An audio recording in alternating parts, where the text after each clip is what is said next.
పడింది. అన్యాయంగా వారి చేతులు కాళ్ళు కట్టేసి తీసుకెళ్ళి అగ్నిగుండంలో పడేశారు. ఏం జరిగింది? వాళ్ళు భయపడ్డారా? ప్రాణాలు కాపాడుకునే ప్రయత్నం చేశారా? వారి విశ్వాసాన్ని తాకట్టు పెట్టేశారా? ఏమన్నారో తెలుసా? మమ్మల్ని తీసుకెళ్ళి అగ్నిగుండంలో పడేస్తానని చెప్పి బెదిరిస్తున్నావు వినో, మేము సేవిస్తున్న దేవుడు అగ్నిగుండములో నుండి మమ్మును రక్షించుటకు సమర్థుడు. ఒకవేళ మా దేవుడు మమ్మలను అగ్నిగుండంలో నుండి రక్షింపకపోయినా సరే, మేము నీవు నిలబెట్టిన ప్రతిమకు మాత్రము మొక్కనే రొక్కము. అంటే అర్థం తెలుసా? మా దేవుడు మమ్మల్ని రక్షించడానికి సమర్థుడు. ఒకవేళ రక్షించకపోయినా సరే, మేము కాలిపోయినా సరే, చచ్చిపోయినా సరే, మా దేవుణ్ణి మాత్రం మేము విడిచిపెట్టాం. అదండి విశ్వాసం అంటే. మా దేవుణ్ణి మేము విశ్వసించాం, ఆయన మేము నమ్మాం. అలా నమ్మాం కాబట్టి ఈరోజు నువ్వేమంటున్నావు? అగ్నిగుండంలో పడేస్తానంటున్నావు, కాల్చి పడేస్తానంటున్నావు, చంపి పడేస్తానంటున్నావు. వాళ్ళు ఏమంటున్నారు తెలుసా?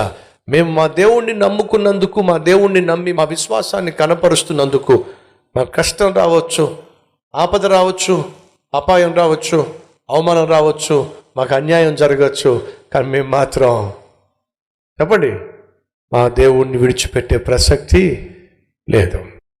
ఆపద రావచ్చు, అపాయం రావచ్చు, అన్యాయం జరగచ్చు, అవమానం కలగచ్చు, నేను మాత్రం పాపము చేసే ప్రసక్తి లేదు.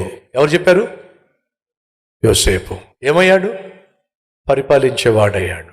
అపాయం వచ్చింది, ఆపద వచ్చింది, అన్యాయం జరిగింది, అవమానం గుండా వెళ్ళాడు. దేవుణ్ణి మాత్రం దావీదు విడిచిపెట్టలేదు. ఏమయ్యాడు?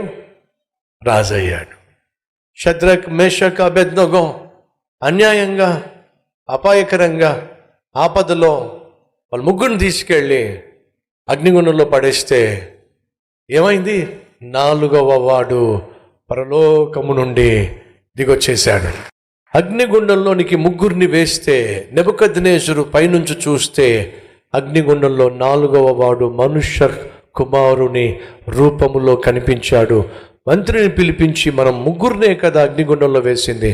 అవును రాజా, కానీ అగ్నిగుండంలో నాకు 4వ వాడు కనిపిస్తున్నాడు. ఆయన సామాన్యుడు కాదు, సాక్షాత్తు దైవ స్వరూపమే. వాళ్ళను ఏం చేశాడో తెలుసా? గబగబ దిగొచ్చాడు. అగ్నిగుండంలో ఉన్నటువంటి షద్రక్, మేషక్, అబేద్నెగోను బయటికి తీసుకొచ్చాడు. వినండి,